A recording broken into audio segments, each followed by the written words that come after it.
Marvel movies always gain a lot of attention, and on our channel we always love to review the superhero type of games, especially the Marvel ones, with the reviews of the Guardians of the Galaxy, Marvel Avengers, and now Marvel's Midnight Suns. Of course we missed the Marvel Snap review, but that's a mobile game and it's for another day maybe. But Marvel Midnight Suns is something that is really very interesting because this is first time we see the Marvel game that is kind of XCOM style with the card of decking style in it. Is it one of the best Marvel games because it's a different genre? Let's find out. So before we dive deep into the review, I would like to ask you if you're not subscribed to our channel, please do that. Press like button, drop in the comments which you think game Marvel need to release next, and is Midnight Suns really a good game for you? Let's begin. So Midnight Suns is the latest AAA comic book game hit the shelves of the 2022, putting a tactical, card-based twist on every supergenre with a healthy dose of kind of RPG gameplay. And it has photo mode, which is, kind of important in 2022 I guess. And you would be really surprised how much of attention in this game is really took. Despite the irritative nature of the game's dialogue and story, for example, it's proves to be one of the interesting kind of stories from Marvel, and I'm really surprised in that.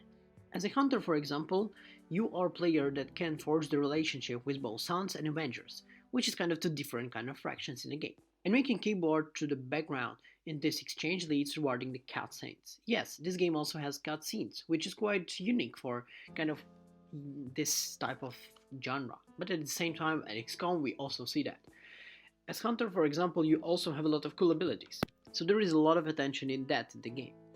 One of the biggest highlights for me is Midnight Suns really stopping to antagonize short of letting the players romance with any of the Marvel heroes, but these exchanges do yield an occasion tasteful, a bit of the fun service for example, with poolside lunging and the closest where the players are likely to just enjoy themselves in this kind of sweet soup specials. A system like that would agreeably be more in the home of like Marvel's X-Men for example game, but it's fun to explore in the context of publishers' supernatural comics. The real highlight for me personally was its actual combat gameplay, and it's something that developer Fraxis Games really made a good job with. It's really crafted something that is really very close to XCOM because I'm mentioning it a lot in this review, and the result is new kind of card-based twist with the system where you just choose the different kind of categories of the cards with the skills, aims, and everything. Well, you always can make mistakes and easily fail everything if you don't use the cards properly. On the big like chessboard, you're playing like a real player where you're moving your superheroes and playing your own game. And it's quite interesting the tactical side of the superhero battles in this one. For example, I would say all of the heroes from Batman Arkham, Marvel Spider-Man or Gotham Knights and all of this kind of things are really beautiful animated, to the moves of Dismantle's Lil's Force for example. The junction box is your crouch behind and more time. You're crawling with the live wire begging for a goon with the thrown into the open billies while lampposts and cranes would be toppled on the enemy heads, for example. Crates, aircons, units and piles of wood, pallets, springboard heroes, the air, they can all deliver those classical smackdowns from high.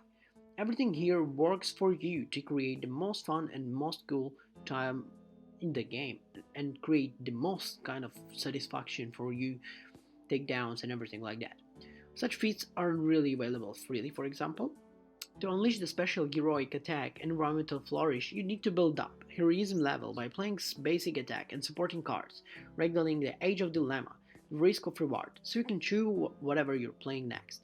The resulting strategy experience feels like a unique trader between of the immediacy and improvisation of the reacting to the hand of the dealt with any given, and having eye on future potential. There is one trick you can overly rely sometimes, loves in the breach feeling like a puzzle game, with the correct solution. It's deftly done. Through all of the special shout-out must go Firex's art and animational teams for bringing the core of the superhero fantasy to life. Every attack, special, otherwise has been really choreographed with the maximum swagness, making the excellent use of the slow-mo, screen shake and everything. The sound design also in the game that is worth noting, a very good one. Like graphically, obviously the game is not the top level, but it's something for this genre that looks really very good. So overall, they made a really good type of the mix between XCOM and all of the Marvel kind of superheroes ideas, games and everything. The game plays well, the game runs well, the game looks well, and overall I would say this is one of the best experiences that we've seen from Marvel, and different perspective compared to the previous games that were more in action genre.